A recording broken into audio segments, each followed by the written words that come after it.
অনুরাগের ছোঁয়া ধারাবাহিকে আগামী পর্বে আমরা দেখতে পারবো রেস্টুরেন্ট থেকে রেগে বাড়ি এসে দরজা বন্ধ করে দেয় সোনা। সূর্য দরজা খুলতে বললে সোনা দরজা কিছুতে খুলে না।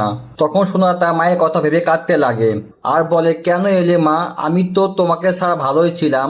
তখন সূর্য ভাবতে ভাবতে বলে, দীপা তুমি কোথায়? আমি সোনাকে আর সামলাতে পারছি না।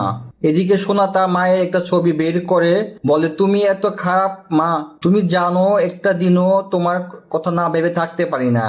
আর বলে যে পাতা মেয়ে তো আমার জন্যই মরেছে, কিন্তু আমি ইচ্ছে করে মারিনি মা। তুমি আমার থেকে পাতা মেয়েকে বেশি ভালোবাসতে, সেটা আমি সহ্য করতে পারতাম না। তখন চারু সূর্যকে বলে, আমি অলির মা হতে চাই।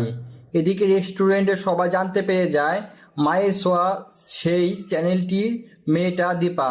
তখন সবাই দীপাকে বলে যে, তুমি ভিডিও করা বন্ধ করে দিলে কেন? তোমার তো 1 লাখের উপরে সাবস্ক্রাইবার, আবার নতুন ভিডিও করা শুরু করো, আমি তোমার ভিডিও করে দেব। এবার হয়তো ভিডিও দেখে দীপাকে খুঁজে পাবে সূর্য। আমাদের আপডেটটি ভালো লাগলে পরবর্তী আপডেটের জন্য আমাদের চ্যানেলটি সাবস্ক্রাইব করে পাশে থাকবেন। ধন্যবাদ।